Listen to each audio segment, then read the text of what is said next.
Tracks scream over broken asphalt. Panzers punch through smoke, and then one nightmarish wave, turning a living city into a burning furnace where streets become trenches and apartment blocks become tombs. This is not just another battle. It's the ego war of two dictators. Hitler wants the city that carries Stalin's name.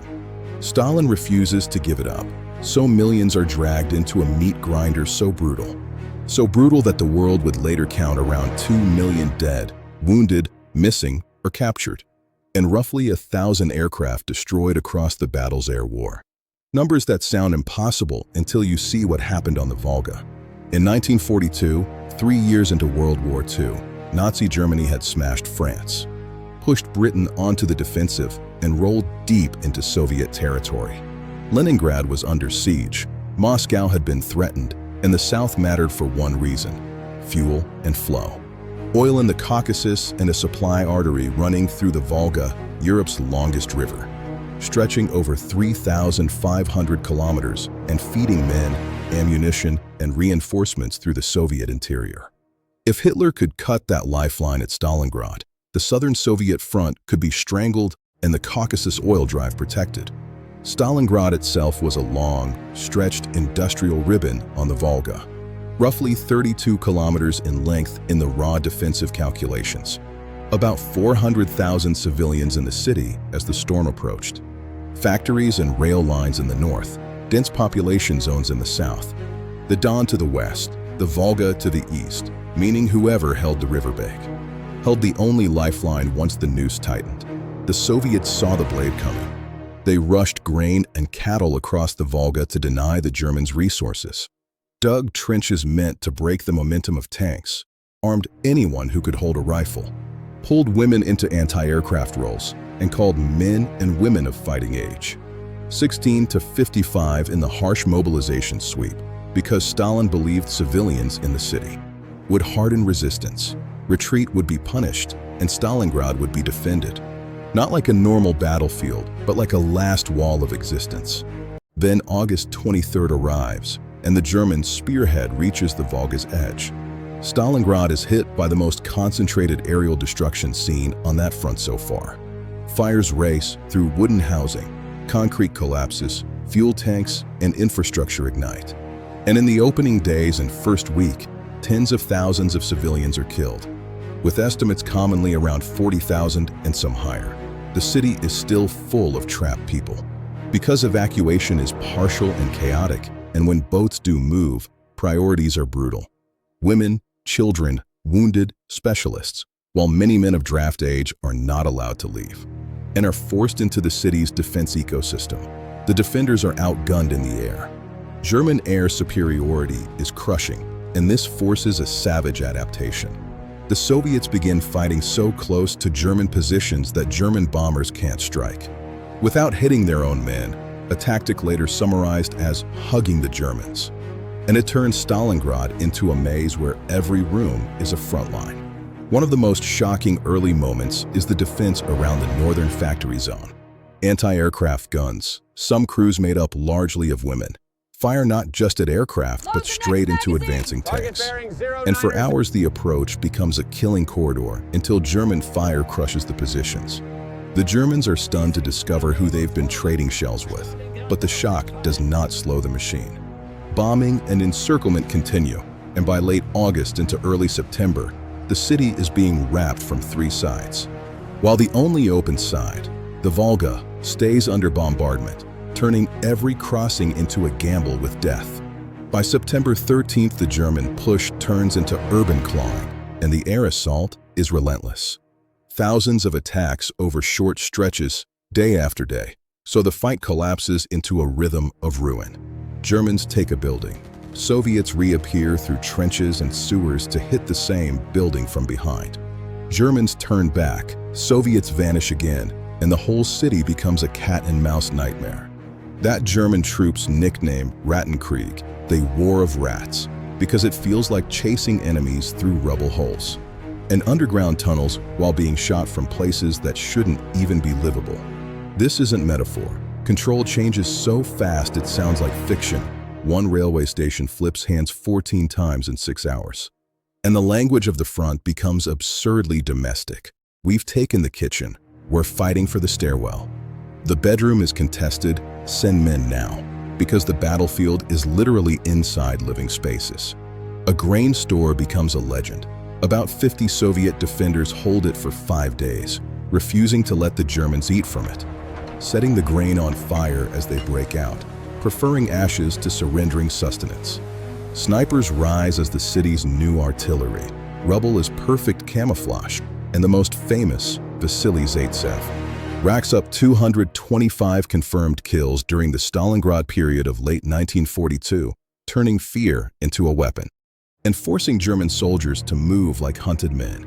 Yet even with all this, the German advance continues, slow, bleeding, but steady, until by early October much of the southern city is under German control.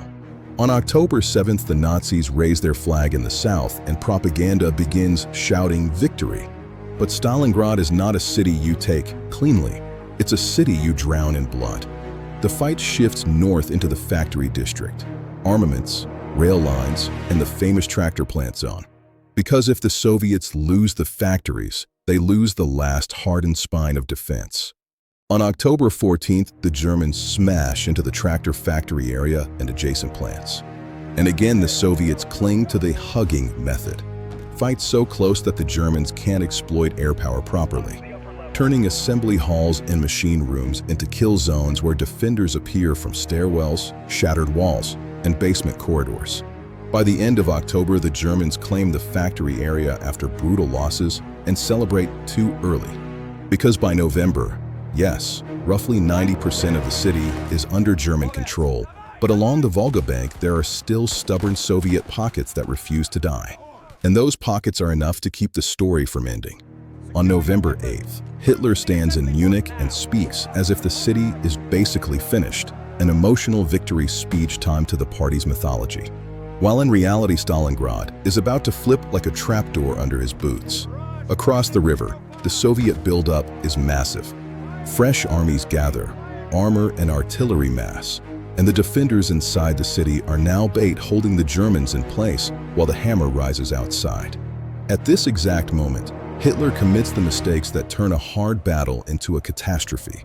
He shifts significant aircraft away toward North Africa, Village, leaving the Stalingrad front with an air fleet too small for what's coming. Figures commonly cited put the Axis with about 732 aircraft on paper, but only around 402 serviceable when the crisis hits. And he continues leaning on Allied flank armies that are under-equipped against armor, especially Romanian formations north and south of the city, plus Italians and Hungarians further out, men asked to hold the door against a tank storm with too few anti-tank weapons. Winter bites hard, temperatures plunge below freezing, supplies falter, uniforms are inadequate.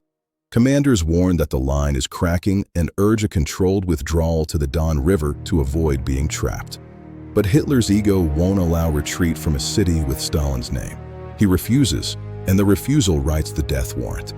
On November 19, 1942, the Soviet counteroffensive, Operation Uranus, explodes with roughly 1 million+ troops in the attacking force structure, hitting from north and south, slamming into the weaker Romanian-held flanks and collapsing them fast.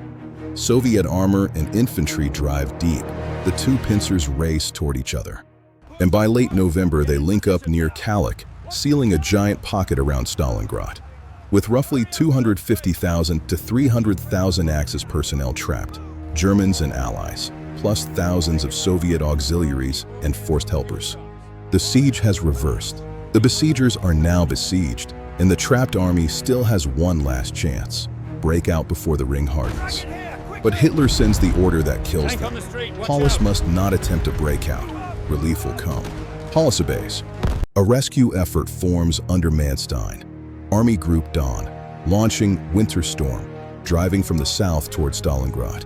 And at its closest push, the relief force reaches the Mishkova River area, about 48 kilometers from the city. Before Soviet resistance blocks it and the attempt stalls, the last lifeline snapping short of contact. Now comes the slow strangulation. The Luftwaffe promises an airlift, but the mathematics are merciless. Stalingrad's pocket needs roughly 680 to 750 tons of supplies per day to keep combat power alive. Promises are made, 500 tons, then 300. But delivery collapses under weather, Soviet pressure, and lack of aircraft, and in the first week the airlift manages only about 350 tons total. With food a pathetic fraction, around 14 tons, while fuel and other items dominate, meaning soldiers can still shoot sometimes, but can't eat enough to live. Soviet attacks smash airfields and aircraft. One strike alone destroys dozens of German planes on the ground, further shrinking the already failing air bridge, and inside the pocket the daily ration falls toward starvation. Around 200 grams of bread per man, while horses are slaughtered and eaten, meat freezing so hard it has to be sawn, uniforms turning to rags, and desperate men wrapping themselves in captured cloth, bandages, even scavenged skins. Because cold and hunger now kill as efficiently as bullets, the psychological war turns cruel. Soviet positions use taunts, loudspeakers push sad music and surrender messages, and grotesque traps appear.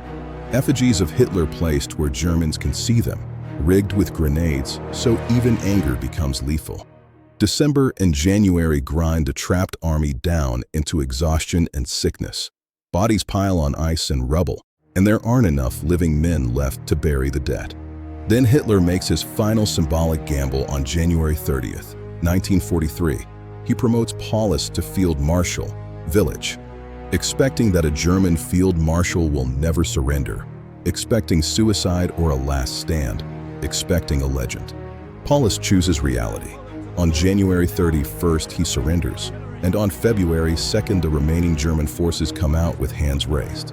Of roughly 200,000 in the pocket, only about 91,000 survive to be taken prisoner, village, and fewer than about 6,000 ever make it back home from captivity, meaning surrender is not salvation, just a slower ending. The final reckoning is staggering. Axis losses are commonly counted in the hundreds of thousands, often cited around 650,000 to 750,000. While Soviet military casualties exceed 1 million, and when civilians are added, Stalingrad becomes the deadliest urban battle story ever written. And the strategic shockwave is immediate. After Stalingrad, Hitler pulls back the southern thrust. Army Group A is recalled from its oil drive. Because the momentum is gone, the myth of invincibility is shattered. And from this point, the Red Army starts pushing the Germans back front by front until, roughly 2 years later, Hitler is dead by suicide and the Nazi Empire collapses. That's why Stalingrad is remembered as a decisive turning point. And that's why it's called the War of Rats. Because in those ruins, the world's most modern army was dragged into a savage, close-range, room-by-room nightmare where technology mattered less than endurance. And where one city on one river became the place World War II changed direction forever.